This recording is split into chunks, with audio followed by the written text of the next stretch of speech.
Porque nós, ainda imperfeitos como somos, não temos elementos para conceber a plenitude de Deus. Mas dentro da lógica e do bom senso, nós temos condições de saber o que Deus não é. Por exemplo, partidário, não é vingativo, não é negligente, não é violento, não é arrogante. Nós temos que ter a certeza do que ele não é. E por outro lado, nós temos que ter a certeza do que ele é. Isto é, justo, supremamente justo, com tratamento igual para todos. Não é Deus que faz a diferença para conosco. Nós é que fazemos a diferença para o entendimento de Deus, pelas nossas ideias, pelo nosso grau de evolução, pelo nosso desapego da matéria ou pelo nosso apego à matéria.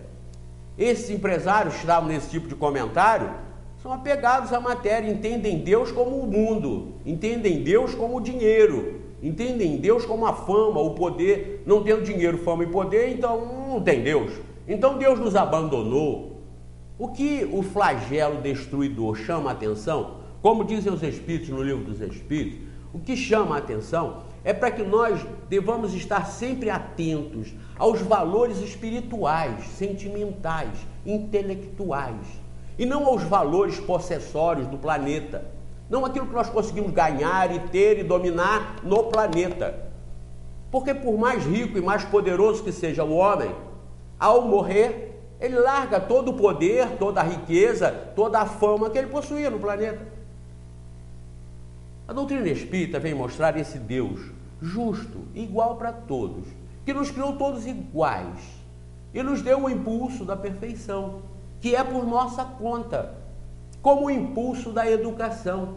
Quantos pais analfabetos, totalmente ignorantes, se esforçam ao máximo para que seus filhos estudem, colocam no colégio e se esforçam, se sacrificam para que eles estudem, e eles, por conta própria, vão estudando e vão conseguindo galgar conhecimentos e graduações no intelecto e na própria sociedade. Pois bem, a educação e a evolução na educação não depende do pai, depende do indivíduo, depende do filho. Nós estamos criados nesse contexto de igualdade da partida e não podemos conceber diferente. Se você conceber que alguém é criado melhor do que outro, ou que é dado situação, condições para um, que não são essas condições dadas para outros, está havendo uma injustiça no critério. Está havendo uma injustiça no critério. Você não pode exigir muito de a quem nada foi dado. Está lá, muito será exigido a quem muito foi dado, a quem muito foi concedido. Isso é uma verdade. Então Deus não poderia estar exigindo perfeição de alguém, santidade de alguém, que ele mesmo teria enfiado numa favela, num lugar, num antro de perdição e de criminalidade, e exigir que aquele indivíduo fosse tão santo quanto aquele outro que ele colocou como filho do diretor da Universidade de Harvard. A mãe professora de física, biologia, química, o pai professor de PhD, uma série de matérias, de conhecimentos, pessoas ricas, poderosas, famosas, intelectualizadas. Qual a justiça? Onde estaria a justiça de Deus? Aí, se vocês deixarem isso para lá, vocês estão querendo fugir da realidade. Aí vocês estão chegando à conclusão que é melhor crer do que pensar e chegar à conclusão da verdade. E vocês não podem admitir a mentira. Paz, quando possível. Verdade sempre a qualquer custo. Gostaram? Paz, quando possível. Verdade sempre a qualquer custo. Isso é de Martinho Lutero. Olha que bonito. E isso não é uma realidade? Verdade sempre, a qualquer custo. Não podemos nos enganar numa das questões mais importantes da vida, que é a própria vida e o próprio destino da criação, do ser humano, do homem. Não podemos continuar nos enganando a respeito disso. Então, nesse contexto de perfeição, em que todos somos criados iguais, vejam bem, analisem o outro aspecto. A Terra, esse planetinha, não é o universo, é um átomo, um grão de areia, menos que um grão de areia, por isso eu disse um átomo, no contexto do infinito de moradas da casa do Pai, que são os septilhões de galáxias, que abrigam septilhões de mundos. Eu parei em septilhões porque eu não raciocinei sobre o que vem depois, mas vai embora por aqui afora, é infinito. Infinito é o que não tem fim. A criação de Deus é infinita. E é pobre de espírito no sentido acadêmico da coisa, em termos de ignorância dos conhecimentos já alcançados pela humanidade, quem acha que só esse átomo é o objeto da graça e da obra do Criador, é o objeto no qual se desenvolvem inteligências e sentimentos como os nossos. É muito primário e inaceitável isso. Quem não quer pensar já disse que isso é do diabo e corre para as igrejas, corre para as suas fés cegas, que vão deixá-los na morte tão ignorantes quanto eles aqui entraram na vida. E a vida não é para nós nos mantermos na ignorância. A vida é um processo laboratorial do universo, estabelecido pelo Criador, para que nós nos desenvolvamos intelectualmente, sentimentalmente, moralmente. Intelectualmente estamos indo bem. Temos conhecimentos inalcançáveis pela maioria da humanidade. O que se conquista em horas nos grandes laboratórios, nos grandes estúdios de pesquisa pelo planeta fora, são coisas inimagináveis. Nós não conseguimos alcançar. A internet dá uma amostra disso. São inimagináveis. Agora, o moral é o mais complicado, é o mais difícil. Aqui estamos sendo objetos dos efeitos da tragédia, desse flagelo destruidor que foi essa catástrofe, essa inundação, essa destruição que nós tivemos aqui.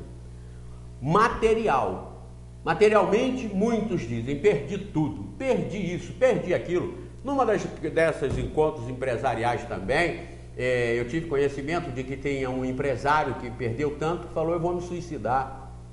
Olha onde as pessoas colocam o seu tesouro, na matéria, no dinheiro, na fama, no poder. Esse é o grande erro nosso. Nunca seremos felizes pelo dinheiro, pela fama ou pelo poder. Poderemos ser felizes com esses três, mas nunca seremos por esses três. Nós não vamos ser felizes por sermos ricos, poderosos ou famosos. Nós vamos somente ser ricos em termos espirituais, que é o que interessa. Quando nós formos humildes, simples, desapegados das coisas materiais e fraternos, tolerantes, sermos justos, não queremos levar vantagem sobre ninguém.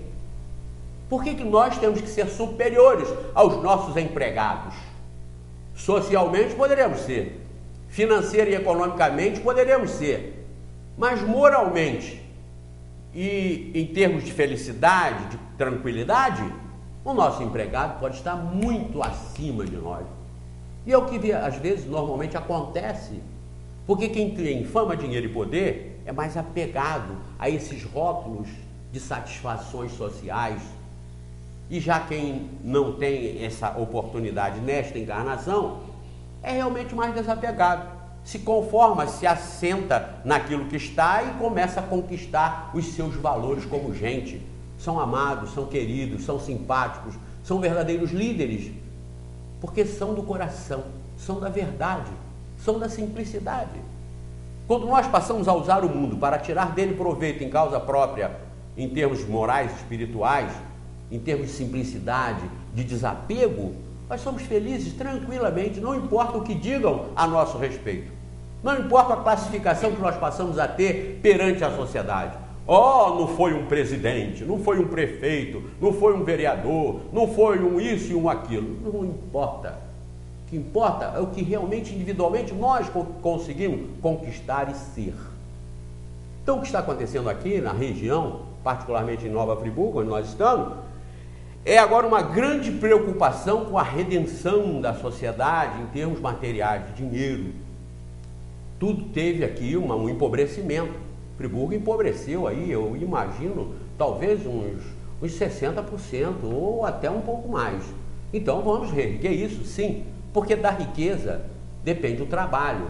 Do trabalho depende a sustentação e a manutenção da sociedade, da vida social, da vida biologicamente falando. Então é claro que nós dependemos da movimentação econômico-financeira. Mas o que esses chamados de Deus nos alertam de Deus no contexto do planeta, porque quem está se arrumando nisso é o planeta. São fenômenos naturais, como os vulcões, os terremotos, os maremotos, os furacões, as grandes inundações. Isso faz parte da evolução, da modificação, da transformação do próprio planeta. E como eu disse aqui no programa anterior, nós temos que respeitar. Agora, o que isso nos causa diretamente ou indiretamente, seja de forma física ou de forma moral, é que tem que ser analisado. O aspecto material tem que ser recuperado, como eu disse, para continuar gerando recursos, para continuar se mantendo a vida. Porém, nós não devemos perder de vista, que volto a dizer, que o objetivo de nós estarmos num planeta em que acontece isso e somos submetidos a esse tipo de prova, a esse tipo de sofrimento, o que provoca isso é uma reflexão de como espírito, como indivíduo. É claro que tem uns absurdos em que você preferia ter perdido a vida do que perdido o patrimônio.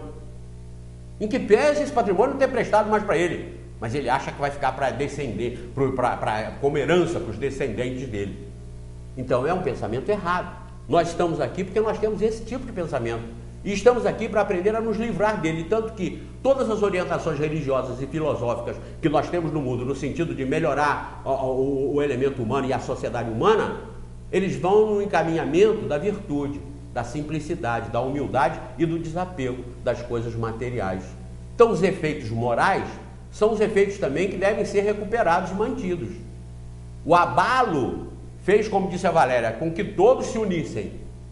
Eu tenho vizinhos na roça que ontem mesmo lá, conversando com eles disseram, uma das senhoras disse, olha, meu marido não se falava com o fulano de tal, no outro sítio, mais para frente, há mais de 20 anos, por um problema de briga de futebol, aquelas coisas que acontecem muito em roça, né, em região de interior, e não se falavam há mais de 20 anos.